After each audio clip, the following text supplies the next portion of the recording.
আসসালামু আলাইকুম, আমি রফিক আপনাদের মাঝে আবার একটি নতুন টপিক নিয়ে হাজির হলাম। টপিকটা হচ্ছে কম্প্রেসার। কম্প্রেসার আমরা কিন্তু কম বেশি সবাই চিনি, এসি ফ্রিজে ইউজ হয়ে থাকে এবং কি আর অন্যান্য যন্ত্রপাতিতেও এই কম্প্রেসার ইউজ হয়ে থাকে। কিন্তু কম্প্রেসারের ভিতরে কি আছে, কিভাবে এই কম্প্রেসার কাজ করে আমরা কিন্তু সেটা জানি না, দেখিও নাই। তাই এই ভিডিওর মাধ্যমে আজ আমি দেখব কম্প্রেসারের ভিতরে কি আছে, কিভাবে কম্প্রেসার কাজ করে। ওকে, কথা না বাড়িয়ে আমি মূল কথা চলে যাচ্ছি। আমরা ডিসপ্লেতে একটি কম্প্রেসার দেখতে পাচ্ছি, এটা কিন্তু দেখে আমরা বুঝতে পারতেছি এটা ফ্রিজে ইউজ হয়ে থাকে। আর একটু বড় সাইজের লটারি পিস্টন এগুলো কিন্তু আবার এসিতে ইউজ হয়ে থাকে। সেম প্রক্রিয়ায় এসির গুলো আর একটু বড় হয়, ফ্রিজের গুলো একটু ছোট এবং কি ক্ষমতা একটু কম হয়। ওকে, কম্প্রেসার কিন্তু সেম প্রক্রিয়া, ফ্রিজে এসিতে যেভাবে কাজ করে ফ্রিজেও সেইভাবেই কাজ করে। ওকে, তাহলে আমরা আপনাদের দেখানোর জন্য এবং কি ভিতরে কি আছে, কিভাবে এটা কাজ করে, কিভাবে গ্যাস থাকে, কোন চেম্বারে গ্যাস থাকে, কিভাবে এটা ফ্রিজে বাহিরে গরম হয় আবার ভিতরে ঠান্ডা হয়, এ টু জেড দেখবো আমরা কিন্তু এই ভিডিওর মাধ্যমে। আপনাদের দেখানোর জন্য আমি গ্রাইন্ডিং মেশিন দিয়ে কম্প্রেসারের চার কোণা কেটে রেখেছি যাতে খুব সহজে আমি দেখাতে পারি। এটা কিন্তু অনেক স্ট্রং, কারণ স্ট্রং হওয়ারই কথা। এটা কিন্তু একটা সিলিন্ডার আকারে, এটার ভিতরে গ্যাস থাকে, আবার মোটর অনেক প্রেসার দেয়, এটা কিন্তু অনেক একটা উত্তাপ আবার অনেক গরম হয়, সব মিলিয়ে এটা কিন্তু একটা অনেক ক্ষমতা সম্পন্ন, এটা কিন্তু অনেক প্রেসার বহন করে। তার জন্য এটা কিন্তু অনেক স্ট্রং করে বানানো হয় সিলিন্ডারের মতো, যাতে বাস্ট না হয়ে যায়। এটার ভিতরে অনেক প্রেসারে গ্যাস কে রাখে বা গ্যাস থাকে।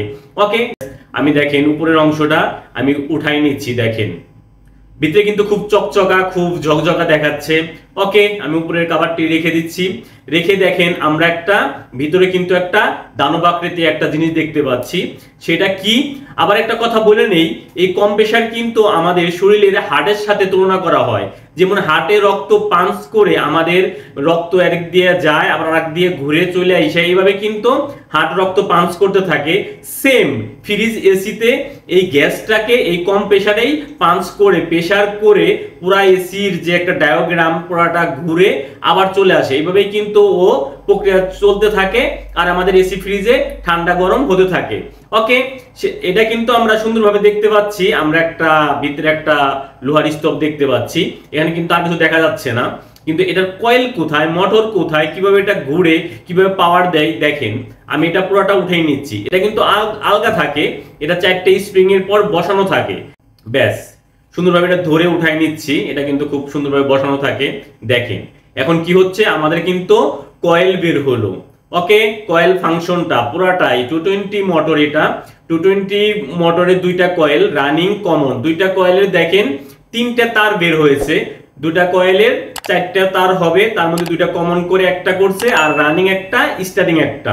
ওকে, তিনটা তার বের করে এই যে দেখেন তিনটা তার বের করে সরাসরি এসে এই যে কম্প্রেসারের সাইডে তিনটা পয়েন্ট কমন, রানিং, স্টার্টিং, এখান থেকে কিন্তু আমরা পাওয়ার দিয়ে এটাকে চালাই। এই যে পাওয়ারটা বের করা হয়েছে এটাও কিন্তু খুব স্ট্রং ভাবে, কারোর সাথে কারো শর্ট নাই, আবার কিন্তু যাতে প্রেসারে যাতে কোনো হাওয়া না বের হয়, গ্যাস না বের হয়, সেটা কিন্তু সুন্দরভাবে এটা কাউন্ট করেই এই কয়েলটা বার করার সিস্টেম করছে।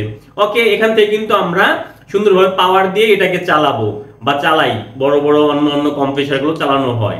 ওকে, দেখেন এটা মাঝখানে এটা হচ্ছে রুটার, এটাই কিন্তু ঘুরে, এটা একটা নির্দিষ্ট আরপিএম এ ঘোরার মাধ্যমে আমাদের গ্যাসটা পাম্পিং হয়ে এসি বা ফ্রিজের যাবতীয় ফাংশন গুলো ঘুরে এভাবে কিন্তু যাতায়াত করে। ওকে, আমরা তাহলে কি কয়েল ফাংশন, ভিতরে রোটারি সবকিছু কিন্তু দেখতে পেলাম। আর এটার ভিতরে কিন্তু থাকে, অয়েল থাকে।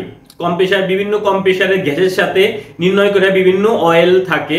এই অয়েল কিন্তু থাকে অর্ধ পরিমাণ, অর্ধ বলতে নিচের অংশটা, পুরো কয়েলটা রোটারিটা এই কয়েল অয়েল ভিতরে থাকে যাতে এটা ঘুরতে বা কোনো রকম ঝামেলা না হয়। ওকে, আর এটা ভিতরে কিন্তু পুরাটাই আমি আমার লাগিয়ে দিচ্ছি। দেখেন এই যে স্প্রিং, চারটি স্প্রিং, এই চারটা পয়ে কিন্তু চারটি স্প্রিং এর উপর যা বসবে এটা বসে কিন্তু সুন্দরভাবে থাকে। দেখেন আমি আমার লাগিয়ে দিচ্ছি। ব্যাস, এভাবে কিন্তু এটা থাকে। আর এটা কিন্তু পুরাটা গ্যাসে আবদ্ধ হয়ে থাকে, পুরাটা গ্যাসে একটা নির্দিষ্ট প্রেসার হয়ে থাকে। ওকে, দেখেন এটা বসানোর পরে এই যে আমাদের মাঝখানে যে রোটারি দেখেন, এটা যখন ঘুরে একটা নির্দিষ্ট আকারে ঘুরে, দেখেন আমরা একটা পাম্পের মতো দেখতে পাচ্ছি। সেটা কি হচ্ছে, একবার কিন্তু আপ ডাউন করতেছে একদম সেম টিউবওয়েলের মতো, যেমন চাপ দিলে নিচটা পানি আসার পরে আবার বাকেটে আটকে দেয়, এখানে কিন্তু একটা নন রিটার্ন আছে। এই যখন পাম্পারটা উপর দিকে উঠতেছে তখন এখানে গ্যাস নির্দিষ্ট আকারে ঢুইকা পড়ে, আবার যখন পাম্পারটা নিচে নামে তখন ওখানে আটকে যায়, নন রিটার্ন আটকে যায়, আর এই গ্যাসটা প্রেসার আকারে এই যে পাম্পিং দিয়ে দেখেন এই পাইপ দিয়ে সরাসরি দিক দিয়ে আইসে এই যে যেখানে একটা পাইপ, এটা দিয়ে আমাদের কি করে এই গ্যাসটা কম্প্রেসারে প্রেসার করে আমাদের সরাসরি কন্ডেন্সারে চলে যায়। ফ্রিজের পিছনে যে কন্ডেন্সার সেটা কিন্তু সেখানে কিন্তু অনেক প্রেসারে থাকে গ্যাসটা। এই গ্যাসের নিয়ম কি, প্রেসারে থাকলে সে হবে কি গরম হয়ে যাবে, আর ওকে রিল্যাক্স একদম অনেক জায়গায় অল্প পরিমাণ রিল্যাক্স করলেই ও ঠান্ডা হয়ে যাবে। তাই কি করে কম্প্রেসারে অনেক প্রেসারে কন্ডেন্সারে পাঠায় দেয়, তখন কি হয় আমরা ফ্রিজের পিছনে হাত দিলেই সেটা কি দেখতে পাই অনেক গরম হয়ে রইছে। আবার তখন ক্যাপিলারি দিয়ে চিকুন রাস্তা দিয়ে ও যায় হেরে কি করে ফ্রিজের ভিতরে যে ইভাপোরেটর আছে, যেখানে আমাদের ঠান্ডা chamber, deep chamber, normal chamber, সেখানে কিন্তু ইভাপোরেটরটা কি করে সেখানে যে পাইপটা মোটা চিকুন রাস্তাতে যায় প্রেসারে যায় মোটা জায়গায় ও রিল্যাক্স হয়ে যায়, একদম গ্যাসটা যায় রিল্যাক্স হয়, তখনই কিন্তু ঠান্ডা হওয়া শুরু হয়, আইস হওয়া শুরু হয়। এই গ্যাসের নিয়মই ওকে যত প্রেসার দিবেন তত উত্তাপ হবে, গরম হবে, আর যত ওকে রিল্যাক্স করবেন একদম বড় একটি ঘরে রিল্যাক্স মতো মানে চিকুন জায়গা দিয়ে আইনে রিল্যাক্স করবেন তখনও ঠান্ডা হয়ে যাবে। এইভাবেই কিন্তু আমাদের এসি ফ্রিজ কাজ করে থাকে। আর এই রোটেটা ঘুরে দেখেন এটা পাম্পিং করে কিন্তু এই গ্যাসটা আমরা এসির পুরা এসিটাকে ঘুরিয়ে আবার আসতে থাকে এই পাইপ দিয়ে দেখেন, ব্যাস এটা দিয়ে যায় কন্ডেন্সার হয়ে ইভাপোরেটর হয়ে আবার কিন্তু এই যে এই পাইপটা দিয়ে এটা দিয়ে কিন্তু আবার কম্প্রেসারে ঢুকে। তার মানে এইভাবে গ্যাসের সার্কুলারটা ঘুরতে থাকে, যখন চলে তখন এটা ঘুরতে থাকে আর আমাদের ঠান্ডা দিতে থাকে এসি বা ফ্রিজে। ওকে, সেম আমাদের শরীরের হাড়ের মতো, আমাদের হাড় যখন পাঞ্চ করতেছে রক্তটাকে, পুরা রক্তটা যায় আমাদের পুরা শরীরটা ঘুরে আবার কিন্তু হাড়ে আসতেছে।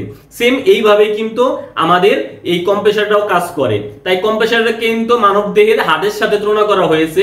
ফ্রিজ এসির হাড় হচ্ছে এই কম্প্রেসার। ওকে, আমরা কিন্তু এতদিন কম্প্রেসারের বাইরের অংশটাই দেখছি ভিতরে কিভাবে কাজ করে কি আসিল, হয়তো বা অনেকেই দেখি নাই, যারা কাজ করি না তারা হয়তো দেখার কথাও না, তাই ভাবলাম তাদের উদ্দেশ্যই এই ভিডিওটা করা, যাতে এটার ভিতরে কি আছে কোনো কৌতূহল না থাকে, সবাই দেখে বুঝতে পারে। ওকে, ব্যাস কম্প্রেসারটা লাগিয়ে দেখেন এটা কিন্তু সুন্দরভাবে এটা জ্বালাই করা থাকে, কোনো রকম দুর্বলতা থাকে না, কারণ এটা ভিতরে পুরোটা গ্যাস থাকে এবং কি একটা নির্দিষ্ট প্রেসারে থাকে, তাই এটা অনেক স্ট্রং হয় সিলিন্ডারের মতো, যাতে এটা কোনো বাস্ট না হয়। আশা করি যারা মানে কম্প্রেসারের ভিতরের অংশটা কোনদিন দেখেন নাই, দেখে তাদেরকে অবশ্যই ভালো লাগছে। আর যদি ভিডিওটি ভালো লাগে তাহলে অবশ্যই আমাকে সাপোর্ট করবেন, আপনাদের ভালোবাসায় আমার একান্ত কাম্য। আজকের মতো আমি রফিক এখানে বিদায় নিচ্ছি, দেখা হবে আবার নতুন কোনো ভিডিওতে। Thank you.